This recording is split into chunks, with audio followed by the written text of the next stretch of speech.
Welcome to the Confessions of a Group X Instructor podcast. For group exercise junkies and enthusiastic classgoers, we'll explore and uncover authentic, thought-provoking, and heartwarming industry education and inspiration from entertaining, badass fitness pros. And now your host, creator of Warrior Rhythm, Warrior Strength, Warrior Combat, and Warrior Kids Group fitness brands, Ellen DeWord. Here we grow.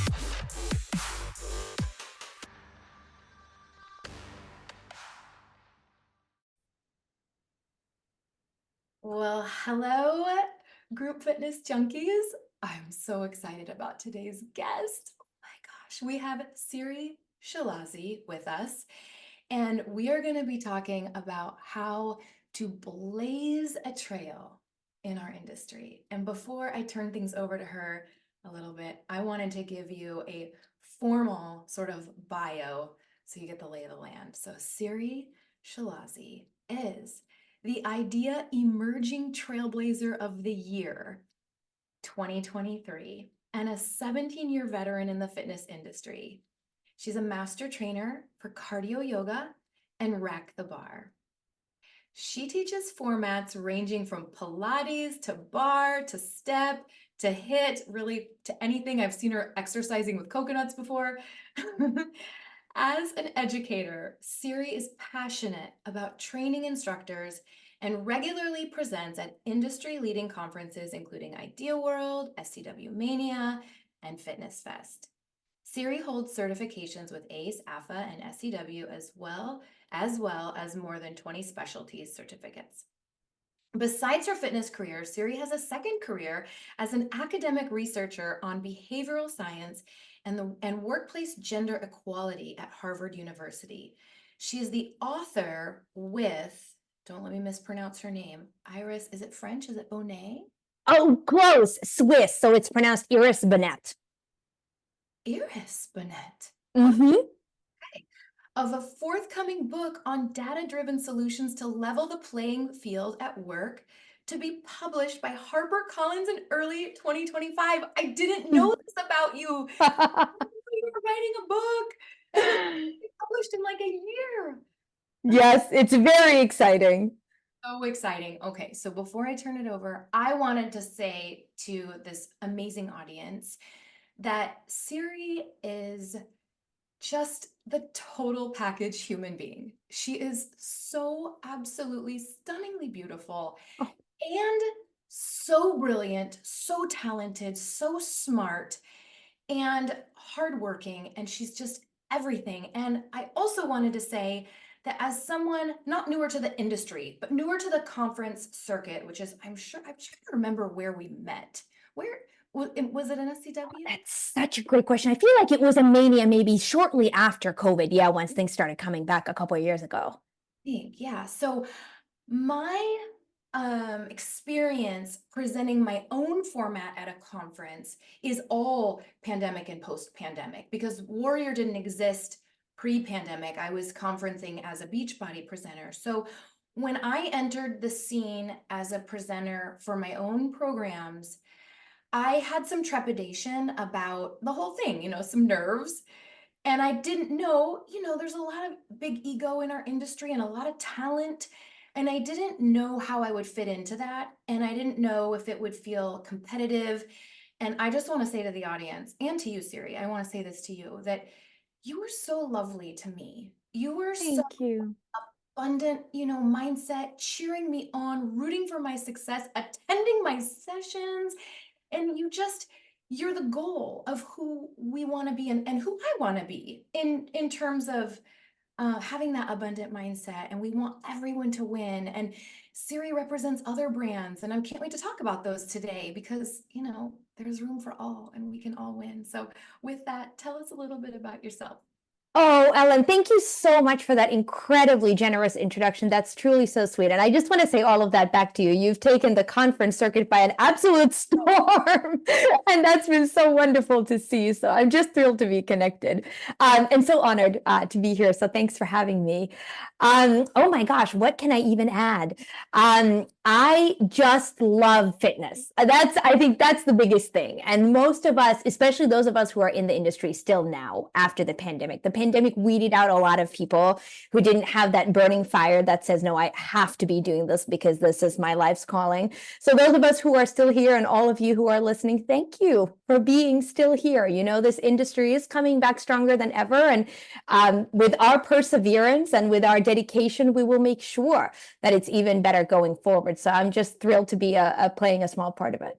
No, you're exactly right. The pandemic was a big filter, and yeah, we couldn't live without it. So we prevailed, and you're right, it's coming back stronger than ever. Well, you're calling in from Boston. You're tuning in from Yes. Boston, so we're on different sides of the continent. And yeah, all right. So how did you initially get into group fitness? So I need to take you back to the very beginning, which is actually a 3-year-old little Siri discovering her mom's collection of Jane Fonda workout tapes and getting totally sucked in. So that's where my passion for movement and for exercise and group exercise, which of course I didn't really realize at the time, this is in the 80s, started. And the tragedy of my little young life was that I could never go with my mom to all the group exercise classes she was taking because she was taking them at facilities that wouldn't let in people under 18. So I was begging my mom, can I come? She's like, no, I'm sorry. They won't let you into the gym or to the studio. But I did start dancing when I was 3. And so jazz, ballet first, and then transitioned into jazz and modern dance.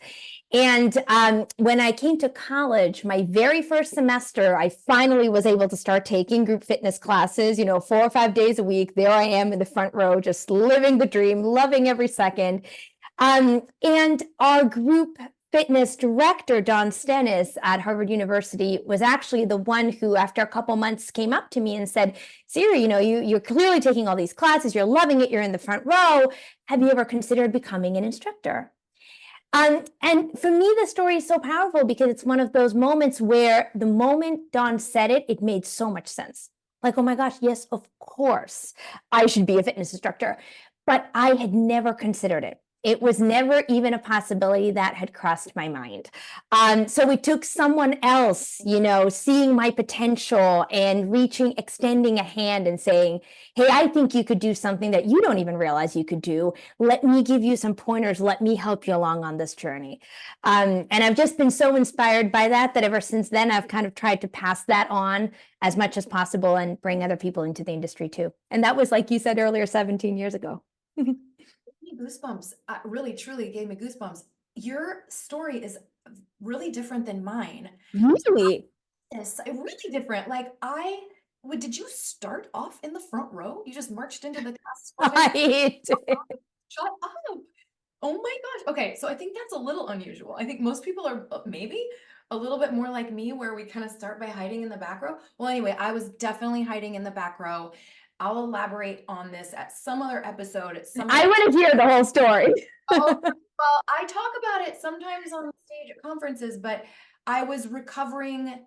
No, I wasn't. I was not yet recovering. I was fully immersed in an eating disorder. I was, and I was hiding from myself, from the world. And I was struggling with bulimia and exercise bulimia and compulsive overeating. And I was addicted to laxatives, and I was trying to recover. And group fitness actually ended up being a huge part. I was actually the final piece of the puzzle that shifted my mental health and my physical health and spiritual health and all that into balance. Group fitness was. But we're not here to talk about me, so I won't go into that story today. But I was hiding in the back row. And then as I started to become healthier and more confident, I started to sort of slowly work my way into the front. And it was born in me. So it was interesting that it didn't even occur to you. I was thinking, this has changed my life so profoundly. This has put a smile actually back on my face. These people, this room, this experience. I want to do this for others. If I can help one person, a scintilla of what this has done for my life, this is my calling. So, and then I was like, so how do I do it? Who do I talk to? What do I do? So it's so interesting that here you are, just bebop right into the front row, cutest button, probably wearing your pearl earrings. And then the guy, Don, or who, the director. Yeah. I love your story though, because it just these two together show that there's so many different paths, not just to get into the industry, but as you were saying earlier, just so many ways to make a difference in people's lives and to be successful and have a long and meaningful career. I think that I hope people take that away, right? Is that for most things in life, there's not just one blueprint or one way or one path. There's infinitely many different ways to make it your own. And that's it. Sometimes when younger people, either in the fitness realm or in my other work in academia, ask for advice, I'm like, I don't know what I can do. You're different than me. Every person is unique, so I can share certainly my own journey and what's worked for me. You can use that as inspiration, but don't take it as a blueprint to follow. Take nuggets and make it your own, right? Because each of us has a unique path to travel down. So good. Yeah. Speaking of unique paths, so I do want to talk about this Emerging Trailblazer of the Year award. I have so many questions. Oh, First of all, I believe all of our listeners are very familiar with IDEA.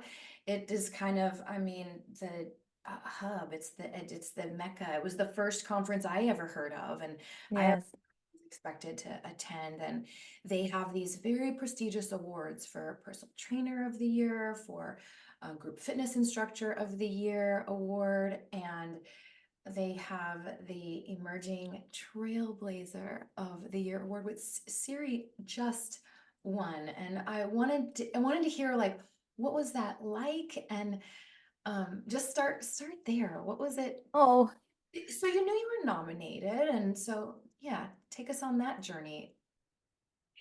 this is one of those things where once you get in the middle of it, you realize there's so much more behind the scenes that you never knew about, once you're on the outside. So you do have to get nominated, I believe, by multiple people, in fact. And then they let you know and they ask you to submit an application. That's actually really extensive. I think I worked on it for several full days straight, which is a wonderful opportunity to reflect on your career. What are your proudest accomplishments? Where do you feel like you've made the biggest difference? What are the key factors that you think have enabled you to be successful in this industry? I love those questions because they're questions that you don't think of in the daily grind when you're just preparing classes, teaching classes, putting together playlists, preparing a conference presentation. And I felt so incredibly honored to be nominated among, my peers, Ruben Pereira and Colleen Freese, that were my fellow finalists for that award, and then to receive it. And I think what was most meaningful for me in particular is that IDEA as an organization is one that I so respect. Like you said, they are kind of the organization in fitness, have been for decades. And the people, the juries who determine these awards, I don't even know who they are, but what I do know is they're the leading experts and most preeminent voices in our industry. And I feel like we live in a time where so much of, driven by social media, driven by just the culture that we're in right now, is based on appearances and number of followers and sort of vanity metrics like this that don't always reflect people's commitment and longevity and true knowledge base and certifications and expertise. And maybe I'm a little old school, but those are my values. I really believe in education, continuing education, certifications, knowing what you're talking about, always learning, being in a humble student mindset instead of like, rah, rah, rah, here's how many followers I have. And so to get that recognition from peers and people and an organization that I respect so much was so incredibly meaningful. Yeah, I can imagine, like, just a all-time career highlight. Like, I'm so proud of you. Thank you, Ellen. I was overjoyed to hear the news and watch your acceptance speech, and all of that was just. I can't wait to watch yours for an award soon. I truthfully have been nominated for not Trailblazer, but I was nominated last year for Fitness Leader of the Year, and I believe Congratulations. before that Instructor of the Year. So maybe one of these days. Okay, No doubt. so our audience of listeners, there's talented instructors out there listening, and so In terms of blazing a trail, I love that language. I love the language of trailblazing. I think of myself too. I identify as like someone who is like trying to blaze a trail and do things differently and make noise and make a difference and make an impact. And I love that language. I love the name of your award. And so I think what I really want the heart of our episode together to be about is not how to win an award, how to win that award at IDEA, not that, Mhm. but how to take this concept of blazing your trail, whatever that means in your life, to those of you beautiful souls who are listening, those of you who are educated, you are talented. I know who this audience is. You do care about your education. So what are some of the like key things that you're passionate about, Siri, that you think would serve as great reminders, or maybe they're hearing it for the first time about how they can blaze a trail in their own community and in their own fitness, realm? I love that you ask it like that, Ellen. What are you passionate about? Because I've never walked around thinking, oh, I'm blazing a trail over here, right? I'm just doing things that bring me joy. I'm trying to bring other people joy day in and day out. And then these moments come in life where you sort of have an opportunity to pause, look back, take stock, and say, oh, wow, here's everything that I've done in the last 10 years, or here's kind of this big thing that we were able to accomplish. And I'm sure it's the same for you too with building a brand and Warrior, right? You're not, there being like, oh, I'm just going to take over the world by storm and build this global community. You're just trying to do your best day in and day out. And then at some point you look back and say, oh my gosh, we've trained so many different instructors. I've presented here and there and everywhere. And wow, look at how this thing has grown. So I guess that's the first piece for me is I never really have had a master plan or even look too far into the future to say, oh, in 3 years' time, I want to have accomplished X, and 10 years from now, I want to be doing Y. I've just kind of taken step by step, doing things that bring me joy. My very first format that I got certified in was step aerobics 17 years ago. I still teach it weekly, at least. I still love it. My life goal, in fact, is to be teaching step when I'm 75 years old still. So that informs everything I do from a longevity and injury prevention perspective. It's not just for today, it's for 40 years from now. And then I was always taking other instructors' classes. And that exposed me to new formats. And I said, ooh, I want to get certified in Zumba. Ooh, I want to get certified in Barre. Ooh, I want to get certified in cardio yoga. And just as one example, then I got certified in cardio yoga. I got really deep into it. This is at the very beginning of the pandemic in the spring of 2020. And I just knew that I fell in love with the format. I was excited to teach it, but I didn't have any greater plans. And then when I submitted in my certification video and had a feedback meeting with Stacey Lee Krause, the brilliant creator of cardio yoga, I had poured my heart and soul into the video, and I guess it showed. And she said, I'm so impressed with what you just did. I'd love for you to become a part of the team and become a master trainer and an ambassador for this program. That didn't happen because it was something that I was aiming towards and that I, wanted to. Being in the front row of your class and not thinking about it. It's just the same Oh.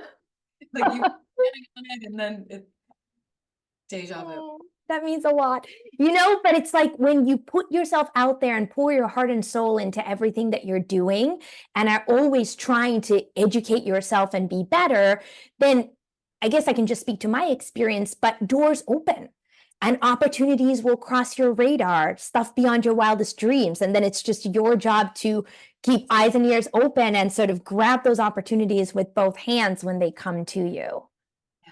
I couldn't agree more. I have the same experience in my life. And you never know who you meet. You never know what connection is going to lead to your next wildest dream coming true, your next level, your next format, your next experience. You never know. And I love that you were just putting your heart and soul into that video and it led into something, a whole entire role in your life, master training for cardio yoga. And I know you take other people's classes because like I said, when I introduced you, I mean, you didn't just meet me, you came and took my session. And I believe if I remember correctly, you've taken my sessions more than once. I think I've seen you. Yeah. You've taken my sessions a couple times. So yes, we can learn so much by taking from others. There's something we can learn from everyone, even someone with less experience. We can learn so much. We can come in with that mindset and take away something absolutely new. Always. Actually, speaking of learning from someone who's younger than you, one of the things I've had the joy of doing for the last probably decade or so is mentoring new instructors that are going through the ACE primary certification training. I teach a lot of my in-person classes at Harvard University, and we offer a program there to anybody who has membership at our gym to basically go through the ACE course over the course of a semester, meet for 2 hours every week, get paired with a mentor one-on-one, and then, after several months, they take their ACE exam, and then we hopefully hire as many of them as possible to teach at our facilities. And that's been one of the most amazing experiences in terms of making me a better instructor, is working with the folks who are starting from ground zero, and thinking about, right from their watching them, giving them advice, noticing what they're already doing well, where they need to improve, putting myself back in the shoes of a newbie and thinking, like, right, I have 17 years of experience now, but when I only had 7 months, where was I at? What was I struggling with? How did I get better at certain things? So to your point, we can learn from the biggest superstars and we can learn from the freshest newbies, and it's equally valuable learning. And a big plug for ACE. I absolutely love, if for those of you listening that maybe don't have a primary certification yet, I just strongly encourage that, because the landscape changed back when I started, and probably back when you started, which was roughly, I think I've been teaching a little bit longer than you, Siri, but it was a prerequisite. It was required. We had to, you couldn't get a job unless you had your primary group fitness certification. And so then years later, and this is cool, it's just different, all these specialty certifications started coming up, like group power or balletone or cardio yoga or PIO or you name it, Zumba or warrior rhythm, where you could go take a training and learn all the skills you need to in that day to safely and effectively practice and teach that format, but it didn't give you the ability to create your own stuff or go veer outside of presenting that trademarks materials. So that's great that we have all these packaged ready to go formats. That's great. However, a lot of studios now no longer necessarily require the overarching primary group fitness certification. And I really encourage our community to always make sure they put that in their back pocket. It changes the way you room. It does require you, it holds you accountable to get continuing education because you have to maintain those credentials. So I just love that about it. And I'm a big fan of ACE. I could not co-sign more everything that you just said. And I want people to remember that the reason a lot of those format-specific trainings like Warrior, Zumba, Cardio Yoga, Rock the Bar, which is my other format that I'm a master trainer for that combines bar fitness with belly dance technique, the reason those trainings are day long is because they assume that you already have the underlying primary group X certification that has taken months to train for, right? No one thinks, oh my gosh, you can come in for 8 hours and do this thing. That's one of the reasons I've been going to conferences since I think I started teaching in 2006, 2007, and my first conference was 2009. And I've gone to a fitness conference at least once a year ever since then. And these days, more like 6, 7 conferences a year. It's because whenever I go to sessions, I realize how little I know. And it keeps me humble and it keeps me hungry for more. So I can imagine the person who takes the 1 8-hour day of training and then they start teaching, they're like, I've got this, right? And unless they get exposure that shows them the limits of their knowledge, they might not have the drive to keep educating themselves. But the more you start listening to podcasts, going to conferences, going to other people's classes, exposing yourself to more that's going on in this industry, you realize that there is so much more to always know and be learning. And I think that's actually a very healthy mentality and a very healthy mindset to be in, is never to rest on our laurels, but always think about what's the latest and greatest, what's new, how is the science changing, how do I need to update my queuing? My gosh, in 17 years, I have all my class plans saved. I have these monster Word documents that are 150 pages, 200 pages. And when I scroll back to some of those class plans that I created, let's say in 2008, I mean, I cringe, right? I cringe at the sequencing, the programming of it, the exercises that I chose. But I think that's good because we should evolve in 15 years and with modern understanding and new learning and just how we know what we know about the human body. Think about some of these new topics like fascia, connective tissue, and the interplay within mental health and physical health. And the focus that's shifting from fitness for aesthetics to fitness for wellness and feeling good and feeling centered and balanced. This wasn't around 10 years ago. Thank goodness it's around now. But then that makes me think, what's going to be here 10 years from now that's not even on our radar yet? So always got to keep learning. Always. And I love that you mentioned the word humility, because we can't grow without a humble heart. If the second we think we know it all, which is really tempting, and it's easy to fall into that, but if we can just stay grounded in humility, then we always know that there's room to learn and grow. And yes, the industry evolves, and exercises that are now okay maybe were once contraindicated, and vice versa. And then And vice versa, yeah. seems like I love the whole change in the working out for aesthetics versus working out for health. And then there's like a whole movement in mobility. And then last year we learned there was a big emphasis on mindfulness. And before the pandemic, we started to talk more about recovery and making. Yes. And so if you're just not like, if you don't go to conferences and you don't have a primary, it's easy to just kind of get stuck in a rut and not even know that you're stuck in a rut. Exactly. Exactly. You don't know what you don't know, as the wise people say. So aside from certification, learning from others, taking classes, what are some other things that are kind of, you're passionate about that have, helped guide your career? Well, the other thing I would say is whatever you're doing, you have to make it your own. I go back to some of these young instructors that I mentor, and they'll be like, "Oh, Siri, but I'm not as musical as you, or I just can't do X, Y, and Z the way you do." And I said, "Oh my gosh, no, no, no, no. You're not meant to do it like me, right? You're meant to do it like you." I'm fortunate to teach at facilities that have, I have dozens, of colleagues at all of the facilities where I teach, and we run big schedules with nearly 100 classes a week and so many different formats. And with many of us teaching the same format, we might have 10 different Zumba instructors, 15 people who teach some variation of total body conditioning or total body strength. And one of the beauties of that is that when we all put our spin on that, we are able to satisfy more members. Because no one person can be everything to everyone. And I think this is something that we as instructors too have to remind ourselves to accept, is if someone walks out of your class or takes one class and never comes back, or makes weird faces in your class and then you never see them again, that's okay. Right? Your job is not to be the perfect fit for every single person out there. Just like when you go take other people's classes, you don't love every single one. You learn something in every single one. You can take away something that will make you a better instructor, but you might go, "Yep, respectfully, thank you for that 1 hour. That was a great experience, but I'm not going to do that format. I'm not going to train with this instructor again."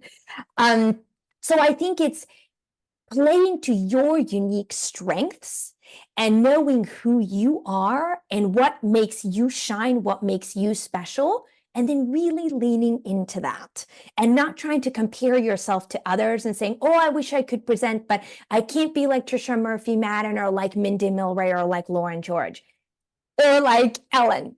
That's great. They already exist, right? So be you, learn from them, take nuggets from them, but don't let them intimidate you, I think. That's kind of the message here.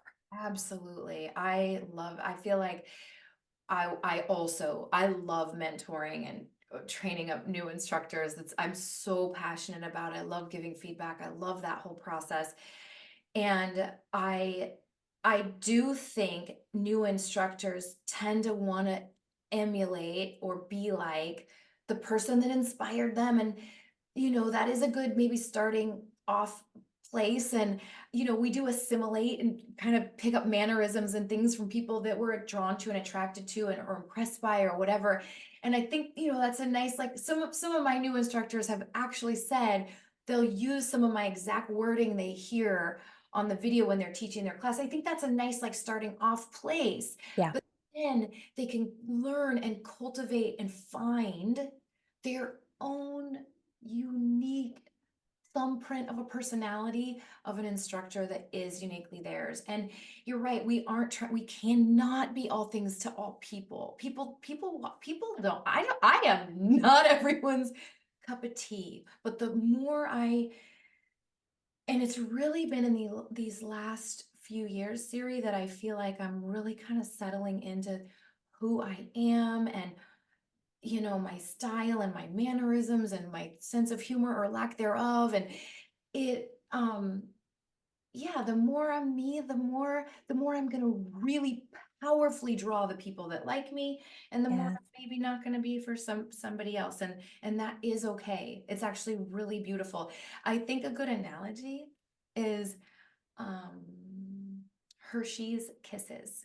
There's like all different kinds, and they're all quality. They're all like quality Hershey Kisses, and and some have nuts, some have white chocolate, some have caramel in the middle, some have just dark chocolate, some are just milk chocolate, there's different versions, and some have a purple wrapper, and some are like, I don't know, one of them that says like hugs on the lap.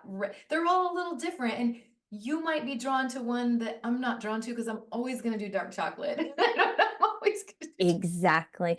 But Ellen, to your point about the kisses, what you have done, and I think this is so beautiful, is you've built a team of diverse individuals around you with different strengths. So you know who you are, you know where Ellen shines, and now you haven't cloned Ellen 20 times in your team, but you've brought in people who can shine on different dimensions and appeal to different kinds of people. And I would urge any one of you who's in a position to build a team, if you're or maybe a group fitness manager and you're hiring instructors onto your team, right? Or you're even just pulling together an event where you're going to have 4 different instructors teaching. Don't have 4 instructors that are clones of each other. Get different people with different formats, different strengths, different styles, because every person who walks into your class or into your facility or into your conference is also going to be looking for different things. And there's no one thing that's going to satisfy all of them. I love that. What else are some of your trailblazing tactics? One thing that I've become really passionate about recently, these passions evolve. And I think that's also good. People ask me all the time, what's your favorite format? Because I teach more than 20. And I say the fact that I teach more than 20 and I can't rotate them. Other than Step, there's not a single other format that I've taught continuously for, 10 years or anywhere close to that, right? I'll teach Zumba on the regular schedule for a couple of years, and then I'll put something else, then I'll do Pilates, and then I'll do whatever, right? The fact that both to save our own bodies and to keep our minds fresh, most importantly, it's, that kind of keeping things fresh and changing things up is important. But so passions change and evolve. And one of the things that I've been really focused on in my own practice for the last several years is recovery. This is kind of how things always start with me usually, is I start with myself. I become interested in something. I start practicing it myself. I do one-on-one work with experts. I go take sessions at conferences. I read up everything that I can.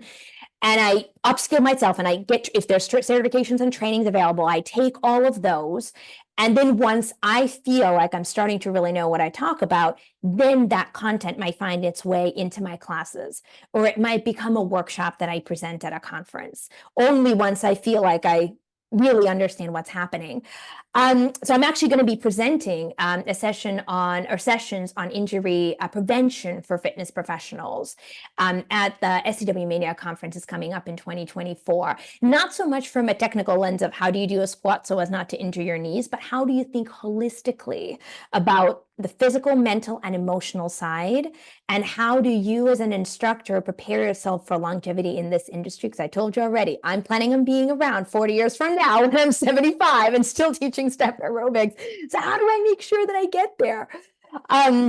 So injury prevention, recovery, it's foam rolling, it's stretching, it's mobility work, it's corrective exercise. All of us have imbalances in our body. Some of them might be genetic. Most of them are functional. They've arisen over years and years as a result of the activities that we do in exercise, but also in our daily lives. So how do we manage those actively before we get injured, before we have to get surgery, before we have such debilitating knee pain that we have to be out from teaching for 4 weeks?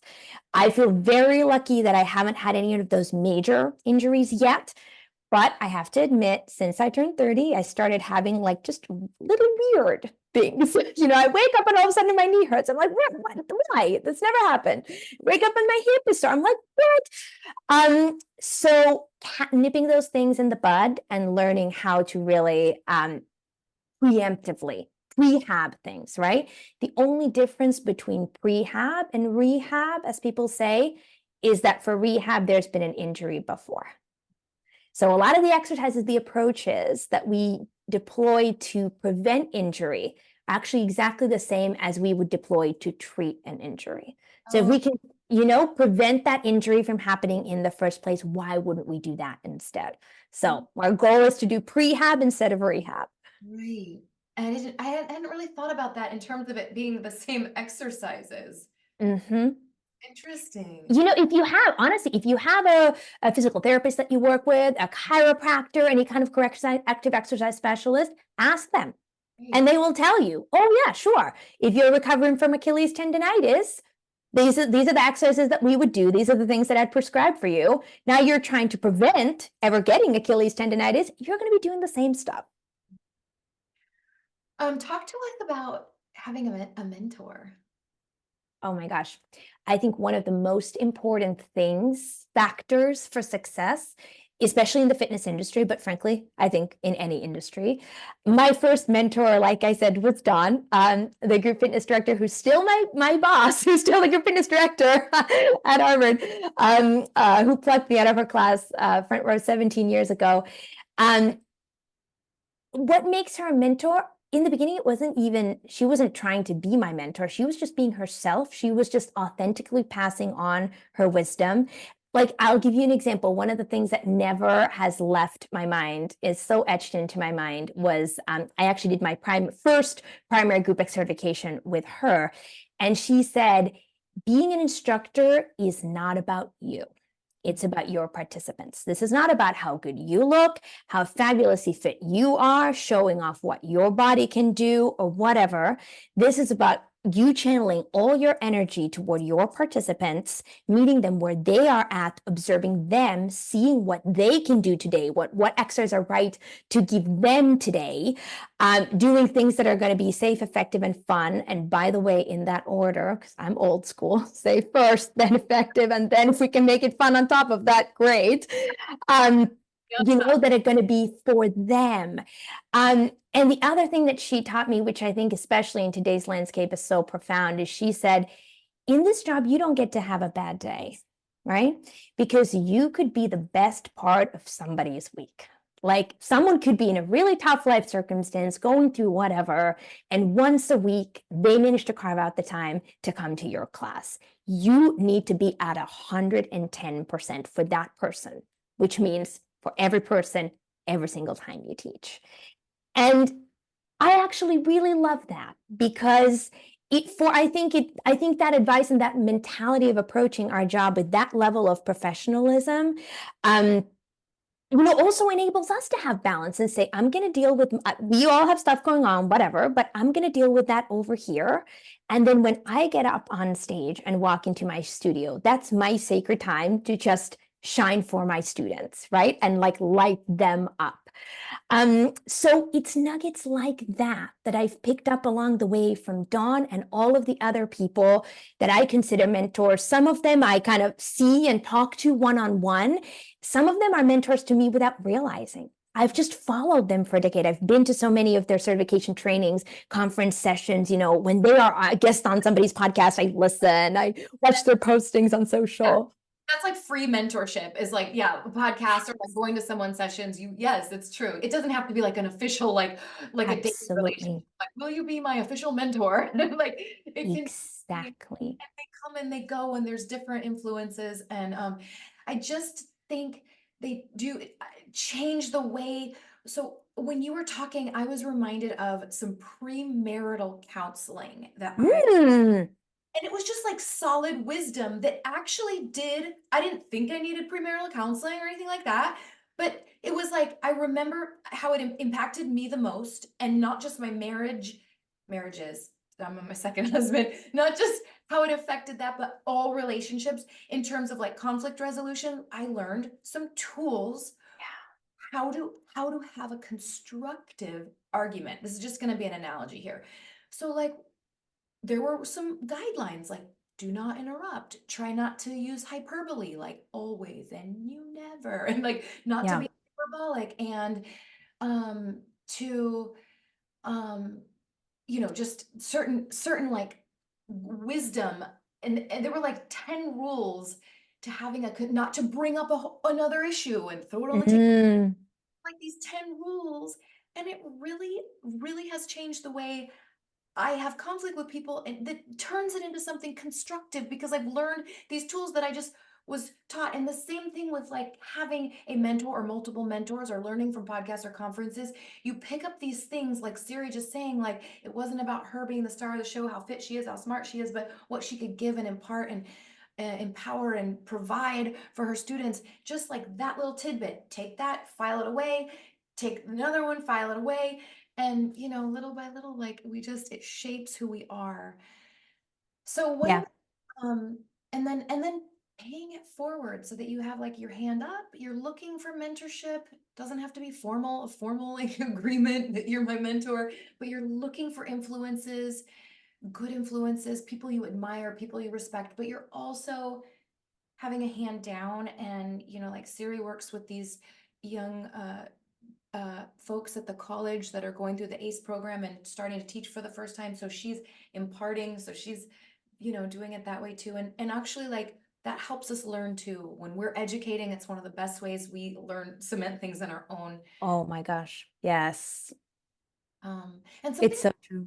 something you said earlier about taking like other people's classes and stuff, and doing certifications that you had mentioned that maybe you're not even interested, like maybe you're not necessarily interested in, but they work for your schedule. They're coming to your city or whatever. It's convenient. So you taking something that maybe you didn't know you were interested in, and maybe you'll fall in love with it like Siri did with cardio yoga. She didn't know she was going to fall in love with it and then be a presenter for it. But maybe it's something you don't end up doing, but you still can take pieces. Like there's things that I learned in yoga that I apply when I'm teaching cycle. Who would 100%. have thought? But there's so much crossover. Yeah. It's funny, I was just working with a dear friend of mine who's a colleague with much more experience in the industry. A Pilates instructor, has become a mobility specialist. So she was actually training me. We were doing like a one-on-one session. And I specifically told her the reason I wanted to work with her is one, because she's so experienced and highly credentialed, but because I know all the different disciplines that she's had training in, and they're very different, right? And I said, I kind of put my own physical care in the hands of those folks because I trust them the most, because they can see the big picture, right? If you only do one thing, if you're only a physical therapist, that's amazing. You have all the tools of physical therapy at your disposal, but you don't have acupuncture. You don't have joint mobility. You don't have, if not on top of that, a massage therapist, you don't necessarily have the tools of manual manipulation. And we know that all of those tools can be helpful.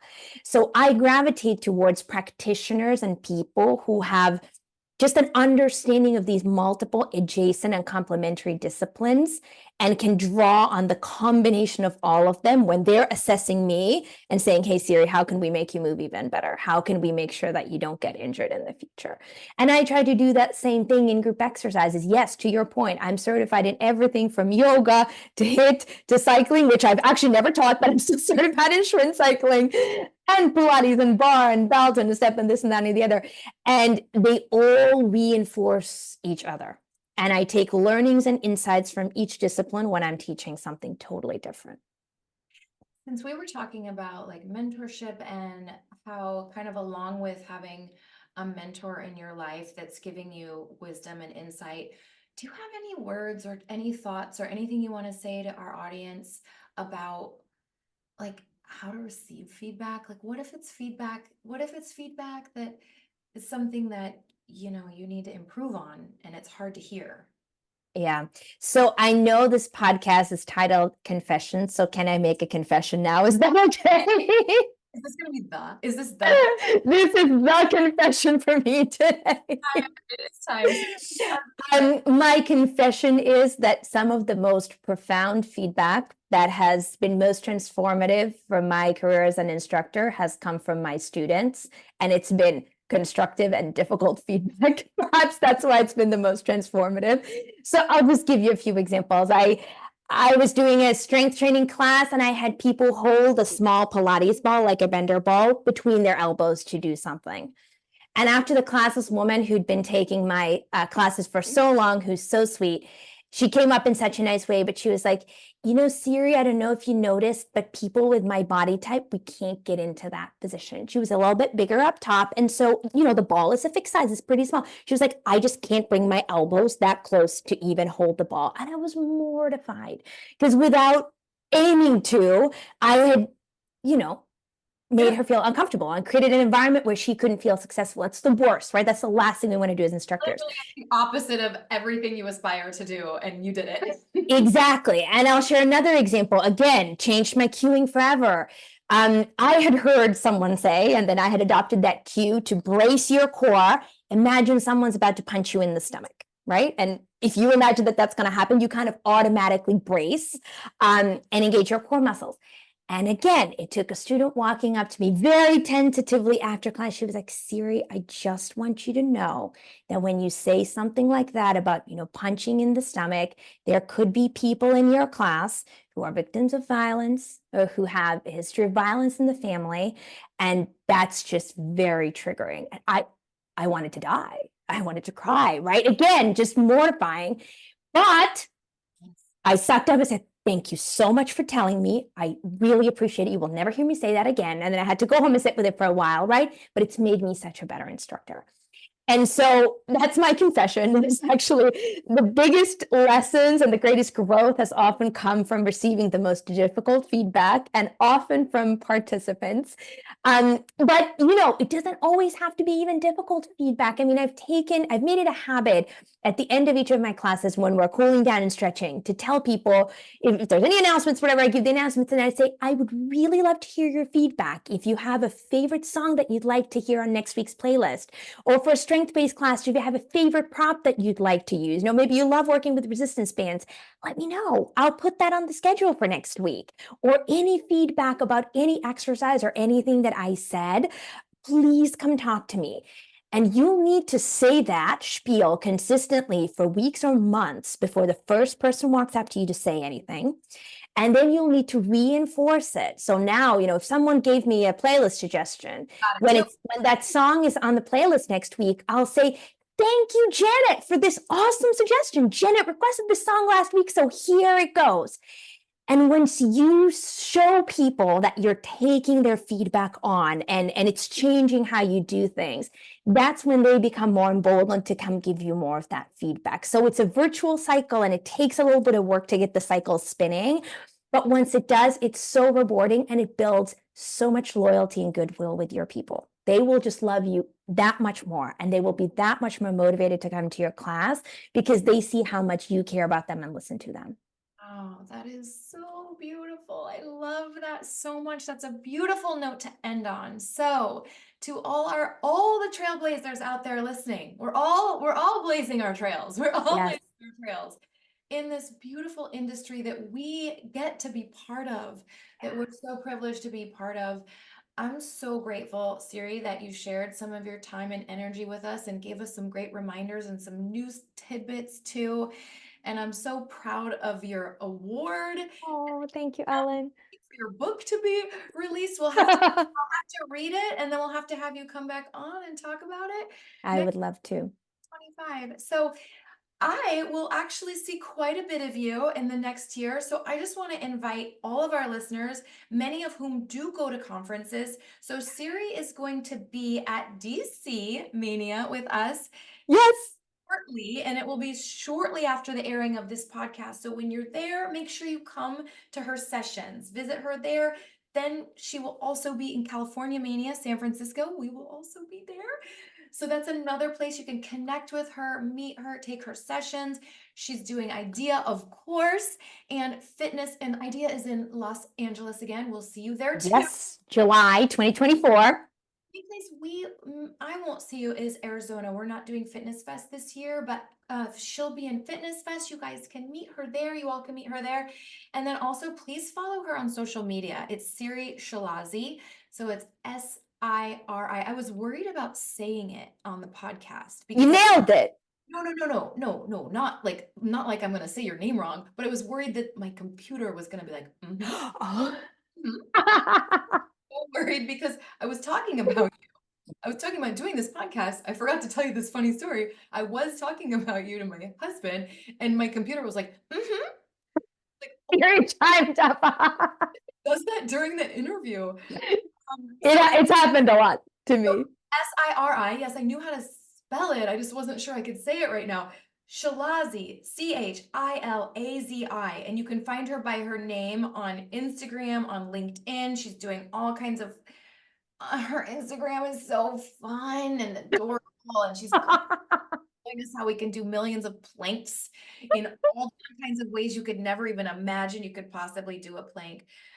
So please follow her. And then also, she is a presenter for cardio yoga, and she has a discount code Siri50 at cardioyoga.com, and at Rack the Bar, it's rackthebar.com, and she has a discount code of Siri20, and we will put those links and codes in the show notes for today's episode. So thank you so much, Siri, for coming on, and thank you to our beautiful, amazing, talented, trailblazing listeners for tuning in to yet another episode of Confessions of a Group X Instructor.